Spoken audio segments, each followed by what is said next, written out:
kinkini elekaka te. Kongo Kongo nde mboka, Kongo mboka ya bankoko. Bamboka mosusu ekolekaka mbala moko, oyo ya biso kaka bankombrement. Nabengi Jean-Marie Molato na Kinsebix espèce apesinga nsambo. Certes, nous appartenons à Dieu. Certes, nous lui ferons retour. Frères et sœurs, chers téléspectateurs, bonsoir.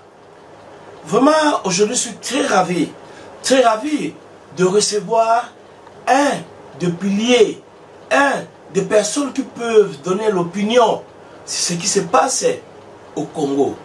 Nayamina Mokolalelo Oyo, Papa Hubert Mukuna, Oyo azali moko ya ba leader politique, Oyo azoko représenter ba parti politique et surtout parti monene lokola UDPS.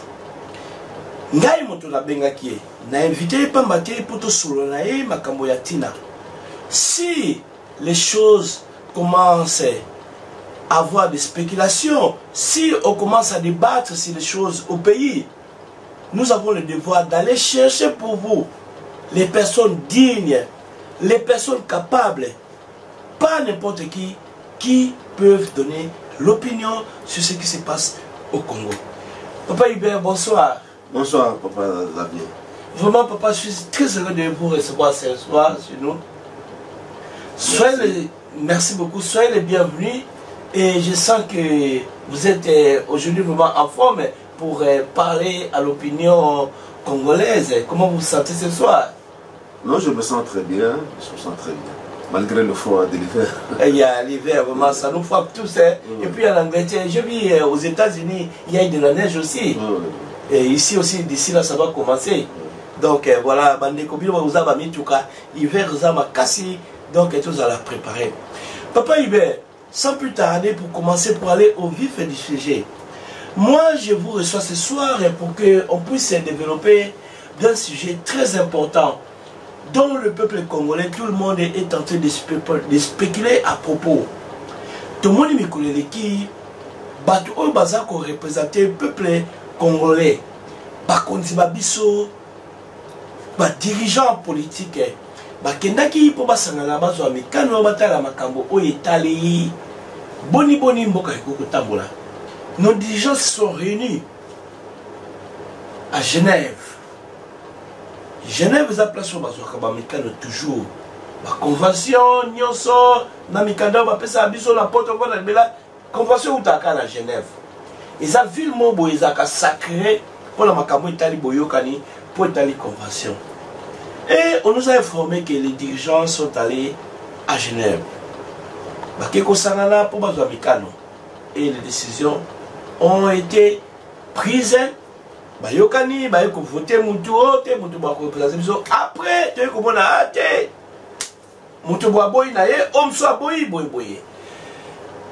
d'emblée, comment vous avez vécu la situation? Il y a Makambouala personnellement, et puis en tant que dirigeant, il y a parti aux dirigeants régional.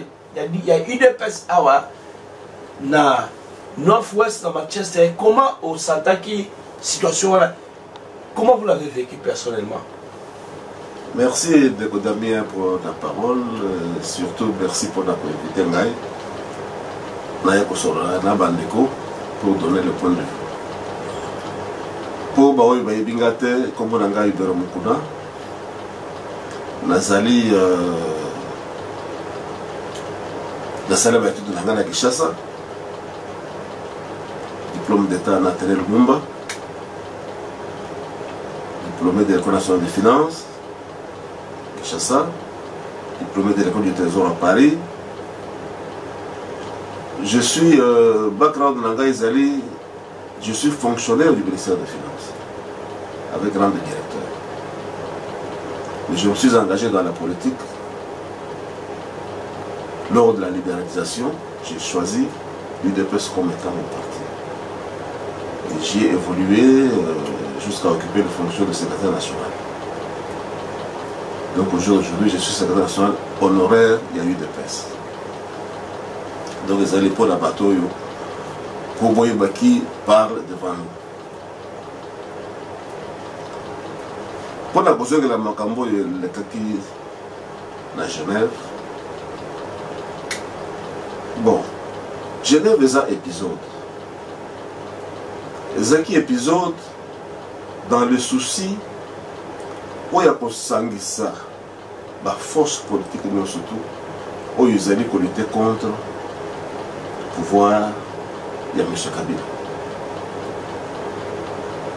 Le pouvoir de M. Kabila, Boyebi, Ndenge et Yaki Namboka, Boyebi, Ndenge s'installer, Boyebi, Makambo, surtout à Mabé, pouvoir de ça. Yangwana, du moins en ce qui concerne mon parti, beaucoup plus de notre président Félix, tu le dis que bateau union surtout bakozala na makanisi ya malamu na ndenge ke to conjuguer ba makanisi wana poto bengana bateau yo basali de clavier. Président Félix Tshisekedi alobaki à plusieurs reprises et on les alliés position à UDPS que mongona oyo eza kobondisa biso ba congolais azali na mbongo ebele azali ko utiliser ba cerveau aza ko acheter même les cerveaux ya biso ba congolais pour nous combattre. Mais le ko biso to leki ebele ba cerveau biso oyo tikali wana to sangana to kolonga bango. Voilà l'esprit et tendaki UDPS akoka kotia mutu na baninga pour trouver na ndenge nini tokoki ko kende bomoko po tolonga monguna po eloko eleki union ya bakongolais na puissance ezate soki bakongolais baza uni eloko nyonso to ezali possible. Et Mongola est bien, et on a Mongola côté la Kabiso, dans la distraction, il y a un dengue, on a un peu de biso, mabe. Alors, on va dire à Genève, à Sangani, à Saloy, à Sali, et puis, on va se mettre d'accord. Je pense que il y a eu beaucoup d'eau qui a coulé sur le pont. Dans tous les sens, nous ne sommes pas là pour revenir sur ce qui a été dit. Le fait est que l'accord qu'ils ont trouvé a volé à l'éclat. Mais le plus important pour nous, ce n'est pas que tout ce qu'il a collé là dans l'accord est volé à l'éclat ou ceci, cela. Qu'est-ce que nous pouvons faire aujourd'hui pour aller de l'avant? Quelles sont les positions des uns et les autres? Parce que le problème qui est là est connu de tous. Nous avons affaire à un dictateur qui ne veut pas quitter le pouvoir. Il fallait qu'il ait organisé une élection en 2016 à organiser. Pourquoi à organiser une élection? Ils allaient quitter Pombo et Zang, ils allaient quitter le Kota. Chemin naye ezali ya kotikala libela seko na seko na ndenge ya occupation étrangère na mboka na biso contre notre gré. Wana ezali problème ezali ko tokisa biso nyonso ezala ba oyo batikali na accord oyo ezala ba oyo babimi ezala ba mosusu oyo mpe baza na libanda problème na biso ndenge yango. Au jour d'aujourd'hui, le problème est que le leader va se ressaisir. Balungola, moi, orgueil personnel. Balungola, intérêt personnel dans Bango Moko pour voir l'intérêt du peuple. Tu dis bien que le problème est facilité. Parce que Mongola a côté Bissouba. Piège ba piège zali à kosakanate la limite bino moko bomoni bakeko kondula na batribalisme tosi tokundaka kala ebandi kobima.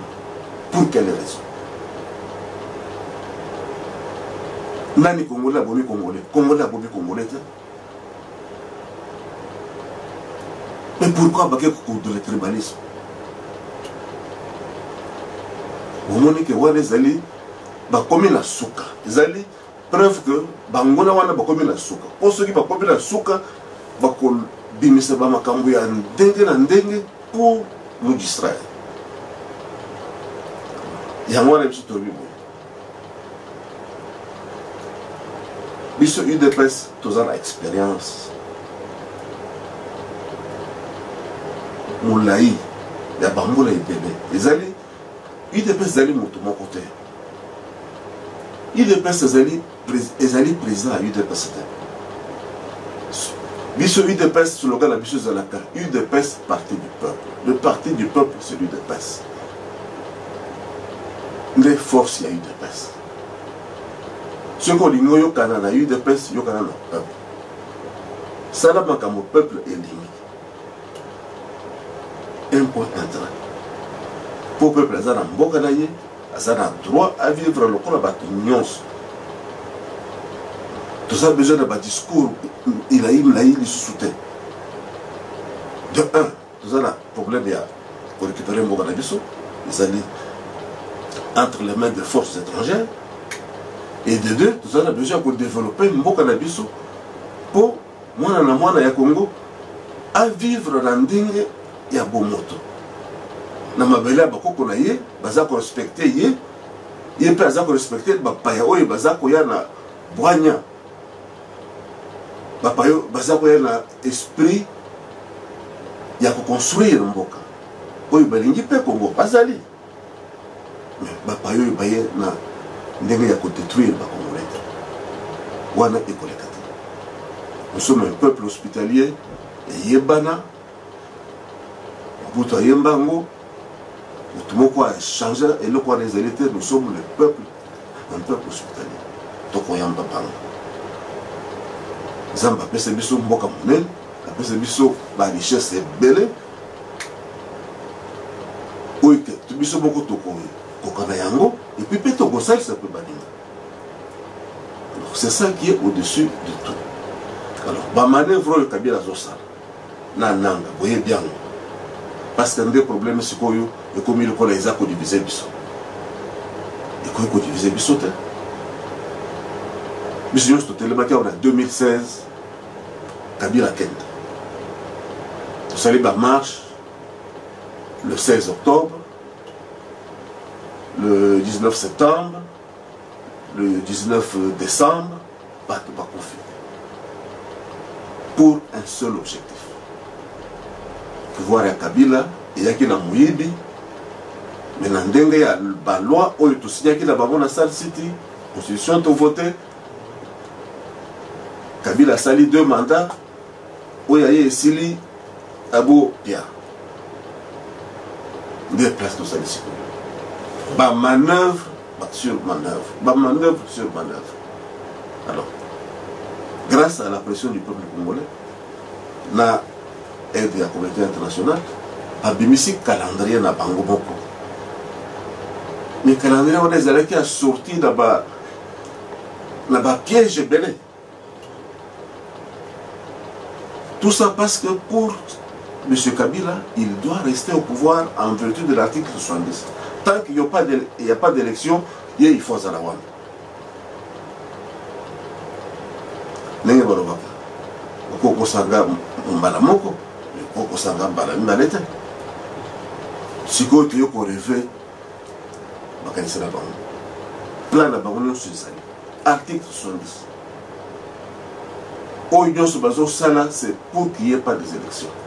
Kabila lingi élection.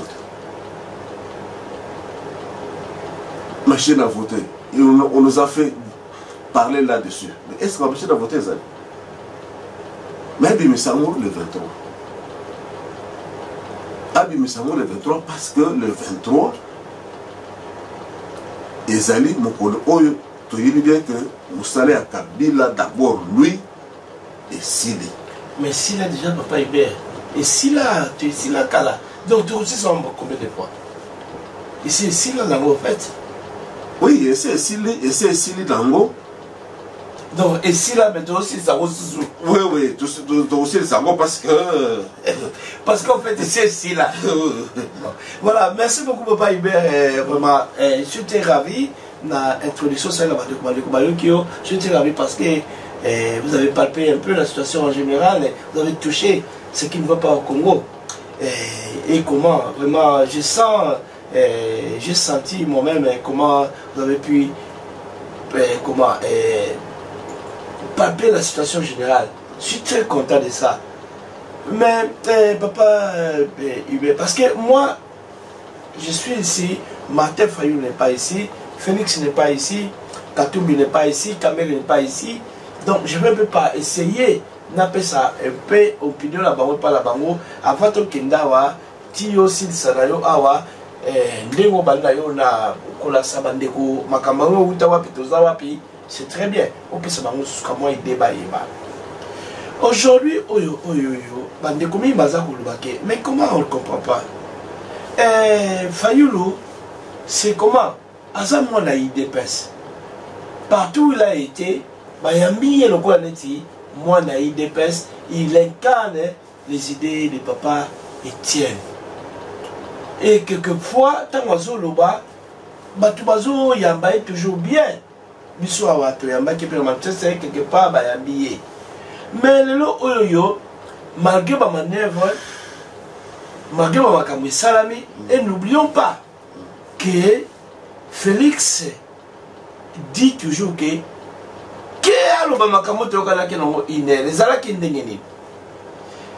parce que quelque part biso IDPS biso bandimi ya IDPS biso ba combattant to andosa ki Fayulu tondimi. Il est venu à Tamboli, à Outaki États-Unis, à Tamboli Europe, à Yawake Congo, Tondimie, à Zotambola, na Congo ya IDPS n'a parti na Bayambi. Maintenant, naïbi ne m'a introduit, ma piège est ébélé. Ma piège est ébélé, mon goût dans ma piège ébélé. Mais comment vous pouvez expliquer dans la population congolaise à tous nos frères et sœurs qui nous suivent, les lots oyoyo?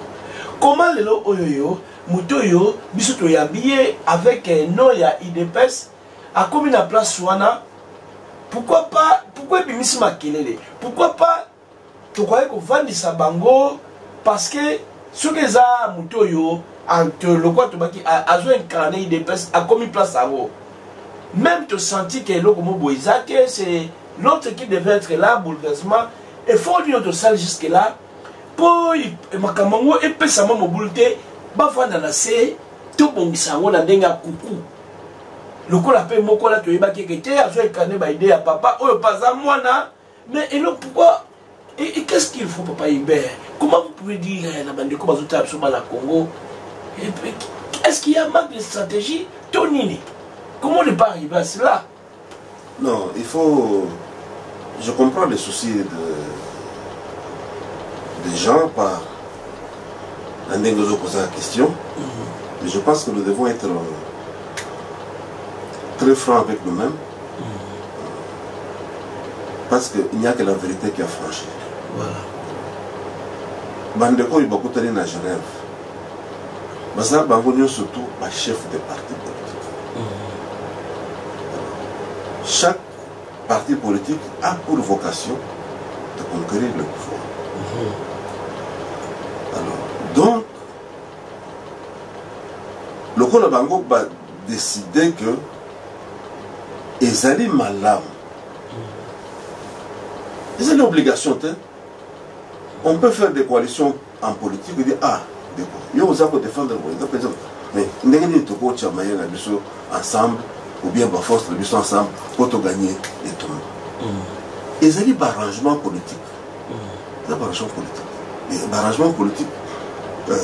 Partout dans le monde, ils ont un arrangement au gré des intérêts.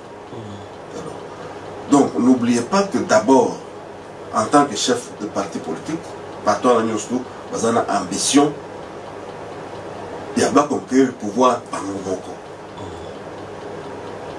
qu'on ne vous trompe pas. Qu'on ne vous trompe pas. Kamata va interviewer à Batunyon, chacun veut le pouvoir pour lui. A commencer par Katumbi, veut le pouvoir pour lui. Le président c'est lui. Mbemba, le président c'est lui. Fayoulou, Ayakipeawa, le président c'est lui. Félix, le président c'est lui. Kamer, le président c'est lui. Sans compter Matomoul, le président c'est lui. Ça c'est la politique. Ça c'est la politique. Alors, maintenant, quand on se met dans une coalition,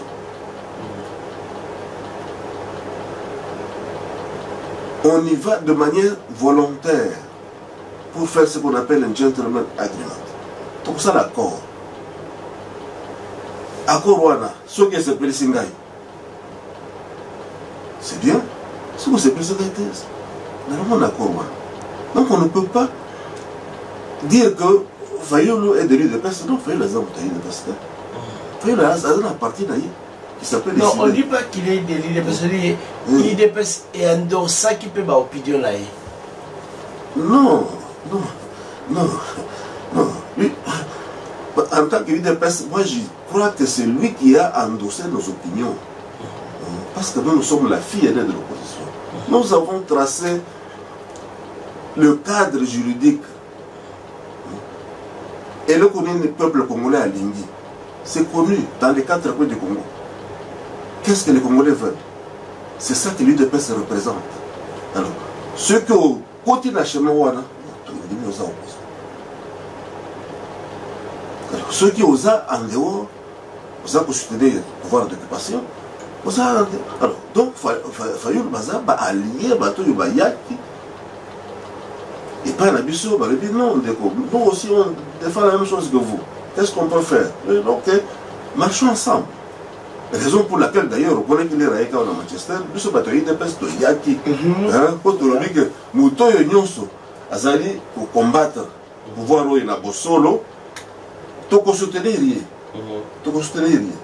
Mais il ne faut pas qu'au bon problème on a que chaque parti politique a besoin à conquérir le pouvoir.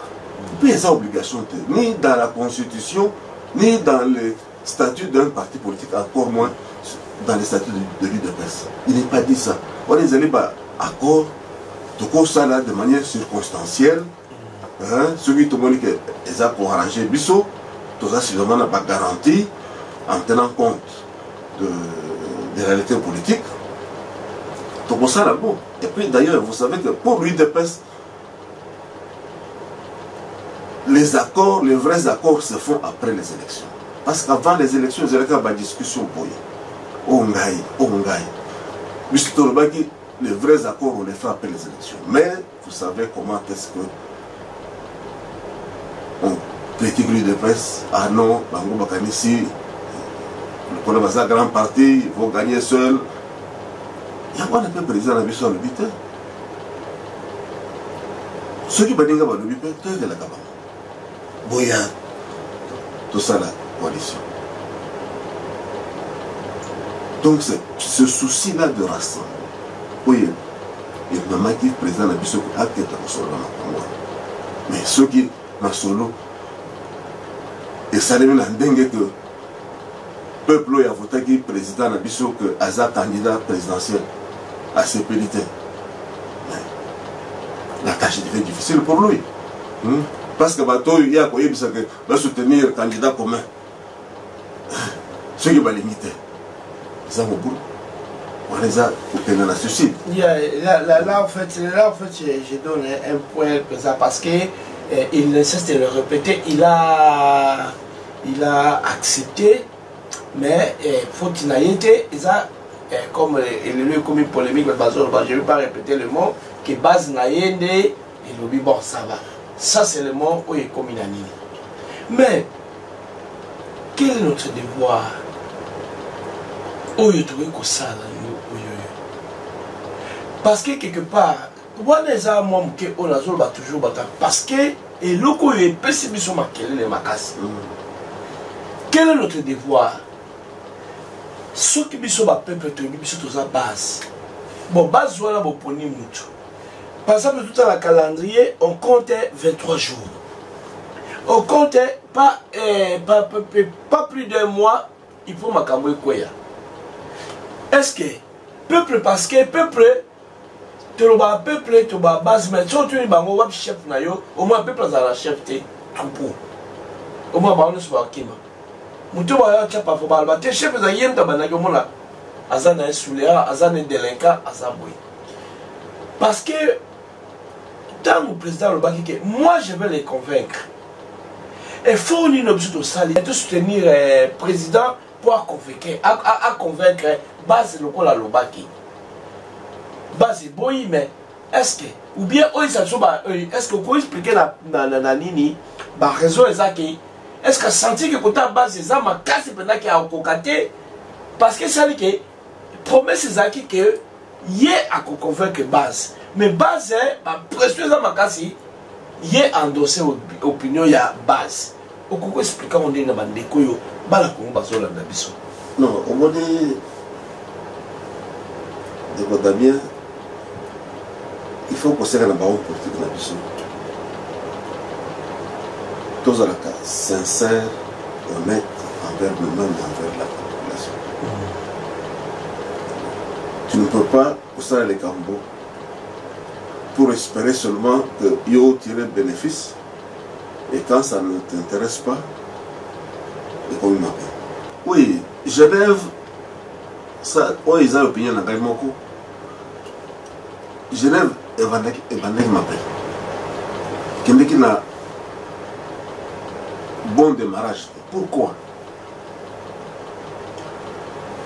Déjà, Bango Moko va créer un problème le 26 octobre. L'air Bassali marche. Il y a une partie de l'opposition. Donc, marche Wana, ils ont qui marchent contre la machine à voter. Mais, les militants de Bango va transformer Marchouana en marche contre l'UDPS. C'est que la cas de Genève qu'on a. Non, na Kinshasa. Le 26 octobre. Au lieu de passer la marche de Bango tranquille, n'engue va passer la Bango autorisation. Non, et comment qu'il marche contre l'UDPS? Accueil, activité par les menaces à l'UDPS. Fingi. Bateau, il y a communicateur dans Bango, dans le langage agricole, Finga UDPS, Finga président de l'UDPS. Allumer même la mèche du tribalisme. Mais Bango passe qui dans la poteau. Mais sur place, ça chauffe. Il n'y a aucun des leaders qui a condamné les propos tribalistes et offensifs à l'endroit de l'UDPS. Personne. Donc les Alliés ont un plan monté. Là, je parle en tant que combattant. Voilà. Les Alliés ont un plan monté. Donc il fallait intimider les gens de l'UDPS, les catégoriser à une certaine tribu pour les fragiliser. Et maintenant, si comme on a Genève, tout ça là, mais la réaction ne pouvait être violente. Et quand vous allumez la haine entre les Congolais, vous êtes un criminel. Ceux qui ont Tindi Moto allumer N1. Mais il n'y a pas plus grand crime que faire cela. Pour éviter aux abattus. Mais pour opposer même yo le colosalier au nan de Konayo. Ceux qui n'ont rien à dire, ceux qui ne voulaient pas d'aller mioter. Un temps fâché. Mais il dit qu'il y en a d'autres ça. Ça c'est criminel ça. Les amis Kokochia Nini Kimiate Nalibota. Alors maintenant, vous voulez que ces combattants-là de l'UDPS, vous les avez vilipendés, isolés. Et vous croyez qu'ils vont accepter des décisions comme ça? La réaction était normale. La réaction était normale. L'affaire était très mal boutiquée. Et même ceux qui t'ont landé n'a pas de détail. Mais tout esprit juste, honnête, reconnaît que Makamonga il sera bien. Pourquoi? Tout tient dans le contexte. Ils allaient pas comme bien Kingandi, c'est un pas d'attente. Vous voyez, il y a eu de presse. Tous en a un cadre rebelle. Tous en a un cadre rebelle à mailler les macasses. Avec un background, un diplôme, il y a un sagarate. Mais pour dire, parmi tous ces cadres-là, pour dire Bangote, c'est le président, c'est le candidat de la mission. Pour dire cadre rebelle, Félix n'a pas de diplôme. Parce qu'il y a eu de presse. Mais pour dire, pour dire Bangote. Parce que nous sommes un parti politique. Nous cherchons à conquérir le pouvoir. Le pouvoir, on ne peut pas le conquérir avec qui le fait. On le conquiert avec qui le peut. Pour que total du sommet qu'on a eu de presse. Songolo, Patala. Profil, total. La circonstance où il y a Siko. Mouto Yazana un peu plus pour nous représenter, c'est Félix. C'est pour cela que Toponi. Dans les autres, la thème comme classé, non. Non. On expérience à Moussala ou beauté. Dans ça, on dit chef incarné. Chef incarné. C'est la politique. C'est la politique. La politique, il faut ça venir dans pas. Est-ce que les gens se reconnaissent en toi? Parce que si on prend quelqu'un avec un élection de diplôme, c'est moi difficile. Or, nous, notre pouvoir, il y a eu des personnes, le pouvoir, il y a le peuple. C'est le peuple qui doit nous donner le pouvoir. Le peuple, pour appeler ce pouvoir, il faut payer Moutou. D'abord, il y a bien, il y a un minimum. Il y a un minimum. Et nous pensons que notre président a ce minimum-là, il y a moins de polier. Mais nous ne disons pas que il y a eu des personnes à 4 ou 5. Pas Zali et Belé. Alors, c'est de cette manière-là, c'est dans ce souci-là, l'air de Soraya Baninga, que nous devons raisonner de la même façon. Quel est le cheval que nous allons choisir qui va nous faire gagner la guerre? On ne fait pas les sentiments. On ne fait pas les sentiments. Parce que yo yo papa Hubert, mais celui papa Hubert, il n'a que 10 personnes. Est-ce que papa Hubert a eu la victoire? Avec la victoire. Alors, donc ça c'est des choses naïves, si nous avons partir à Bissot, parce qu'on a parti on a les bateaux, même avant Félix. C'est pour les choses. Pour les mamottes.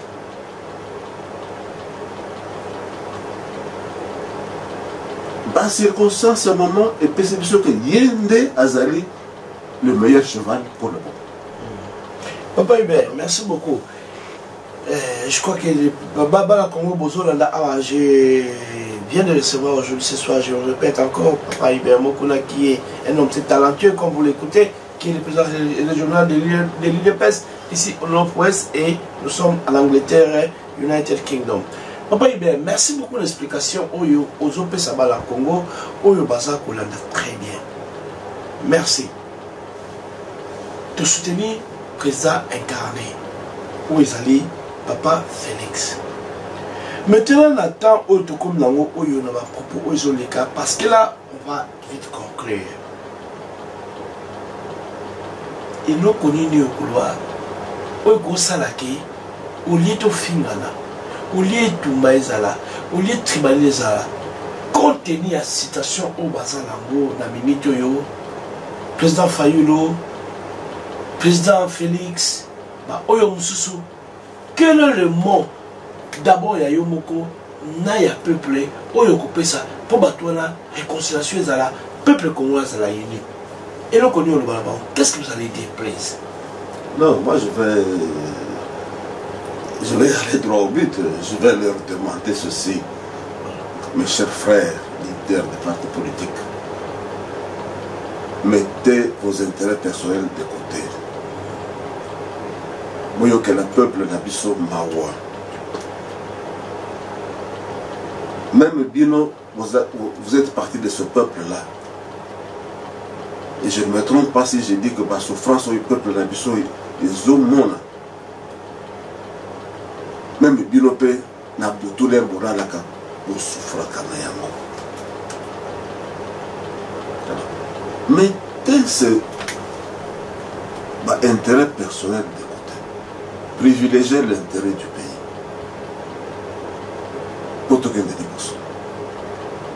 Ceux qui tous allés pour Moko, Congo ils vous allez paradis. Ceux qui tous allés diviser pour des pour égoïsme, par subjectivisme, on a les allés pour rendre service dans le épisode. Mais nous avons discours, le pays est détruit, beaucoup ils ont connu. Mais faites quelque chose pour qu'on arrête. Dengue papa qui se dit à la bague d'Abisso. Bolinga Congo. Bolinga Peba Congolais. Linga Lobaki. Et toutes vos actions, ce que vous allez dans le contexte, aimez le Congo, aimez les Congolais. Par le but, aimez telle tribu, détester tel autre. Par le but, aimez les Congolais. Dans les 4 coins du pays. Du nord au sud, de l'est à l'ouest. Aimez les Congolais. Que votre action soit tournée vers cet amour des Congolais pour leur rendre la dignité, pour leur rendre le bonheur auquel ils ont droit comme tous les peuples du monde. Voilà, merci beaucoup, frères et sœurs. Vous venez de suivre. Papa Hubert Mokuna, président régional de PES. Il vient vous donner la situation où il y a la ministre, où tout le peuple congolais, tous ensemble, et surtout les Camerounais qui ont fait internet, qui ont fait belé, si vous avez une opinion, il y a un bateau bazali, na mayele na bosomi pour bayamba parce que tu boy ko finga na internet, tu boy ko finga la bana Congo, tu sais qui boité, tu mets tribalisme té. Moluba zaite mwana moluba bakosela mwa mukongo mukoba bakosela mwa moluba muswahili mais ça lelo oyo niveau to komi ko kende eza mabe bande ototika yango. Papa Hubert, avant de conclure, est-ce que vous avez encore un dernier mot pour Ibsa bana Congo, na peuple? Vous avez lancé un mot à nos leaders et maintenant au peuple, la base. Qu'est-ce que vous leur dites? Est-ce qu'il y a moyen où tu sais que la situation est un peu diminuée, tout il y a des exactions, tout il y a des désordres? Qu'est-ce que vous allez dire au commun du mortel, aux pauvres Congolais, aux Azako Tumba, aux Azako Finga, aux Azamu Congo, Mungala, Muluba, au Koluba Nini, avant de conclure? Le peuple congolais n'a pas boyé. Mais ce peuple congolais, tout ça en opposition. Pour battre le gouvernement, Wada, basali minoritaire, basali yakotanga na misapi. Au union stotikali, tout ça battre l'opposition. Entre Bissot, battre déjà, tout allez pour souffrir. Na ba brimade belé, na ba makambo belé. Tala Kishasa nenge comme fou.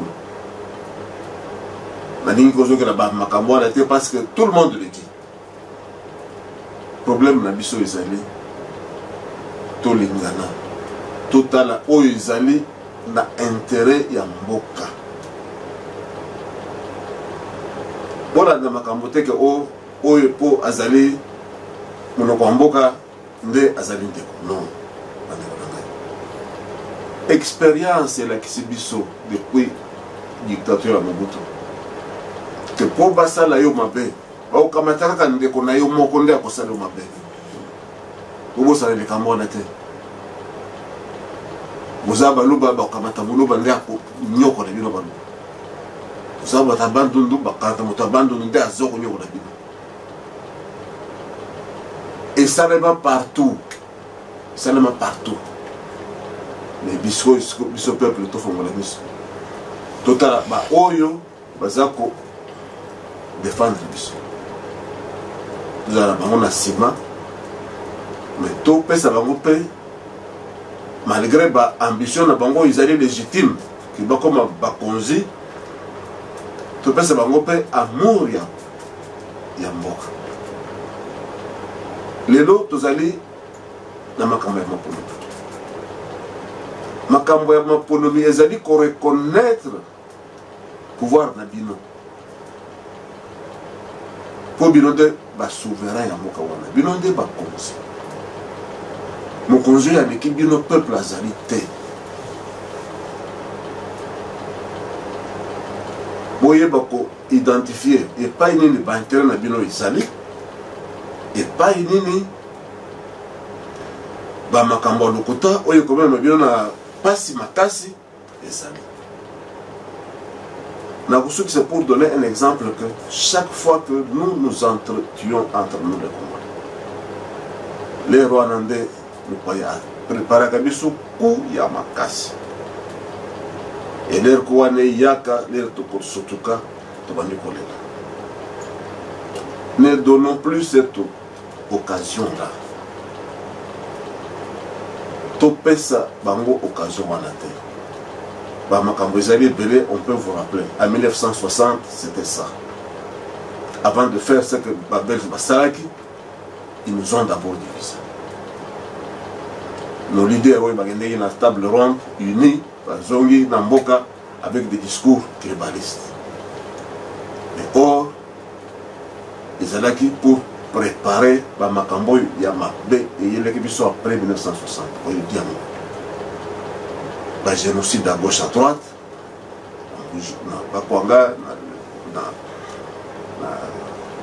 dans les villes, dans le Bandundu, de sécession à gauche à droite. Et ils ont eu ce temps et belé pour tout se remettre. En 1992, la conférence nationale, il la lutte contre les Kassaïens. Mais c'est là qu'il faut préparer les Rwandais.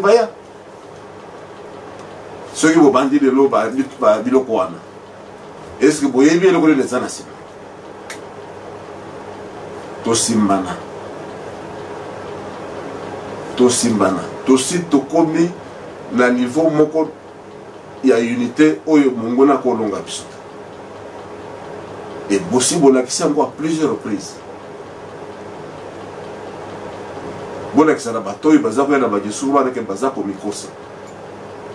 Combat politique entre les leaders et les combats politiques. Oyo tokopona na maponomi, pas d'arrangement. Oyo tokopona na maponomi, nde akozala mokozala biso nyonso. Oyo makambo d'arrangement bo tenir en compte te. Le tokende na maponomi. Soko poni tel. Oyo bato nyonso bakopona majorité nde akozala mokozala biso. Vous se dites certains na bamakambo oya sikoyo o Genève o ceci cela. Ils allaient la constitution T. Ils allaient arrangements qui peuvent arranger les uns les autres ou qui peuvent ne pas les arranger. Et on y met fin. Mais le vrai contrat, ils ont besoin le 23 décembre. Ensemble. Tout est dans le bureau de vote. Avec ou sans machine à voter. Tout assiéger bureau de vote pour tous sur PV à chaque bureau de vote. Nous pouvons combattre la tricherie que ceux qui tous alliés belé. Kabila na batonaye va pousser l'élection crédible. Oh, ils allaient le cola à Betty Ndembo dans l'écolo, Bissonyonso, Tout est là, tous en mémoire. Le 23. Et moi, dans l'Inga, merci beaucoup. Voilà, merci beaucoup, frères et sœurs, Bandekolanga. Merci, Mingi. Au bout du coup, ma présidente régionale, il y a des pestes à Northwest, dans Manchester, tout ça, la carte Angleterre. Merci beaucoup, monsieur Papa Iber Mukuna, d'avoir répondu à notre invitation. En tout cas, soyez les bienvenus. Oezamba la Soukate, Ndeko, Yopoza Likambo, Yaka Manchester Congo, Zali Abiso, Tuyami Bapaya, Tuyami Batubele, Tuyami Mate Fayulu, Tuyami Malala, Tuyami Papa Iber Mukuna, Moutenu Sosa l'opinion, Yaka Osora Bosembo, la bala Yamboka. Merci beaucoup pour la contribution que vous avez donnée au peuple congolais. Donc soyez libres. Émission de Sozano, la Malassima, vous êtes bien venus dans le studio Oyamboka, la Bisso Yamatis Congo. Merci beaucoup, Paipé. Merci. Merci au peuple congolais. Au revoir, bye. Merci, que Dieu bénisse le Congo et son peuple congolais, son vaillant peuple congolais. Nabengi jideka dekore, abenga kinkini ele kakate, Congo, Congo ndemboka, Congo mboka ya Bangkoko, Bamboka mosusu ekoleka kambala moko, oyo ya biso kaka bankombrema, nabengi Jean-Marie Molato, na Kinsebix, espèce à Pessingansa. Certes, nous appartenons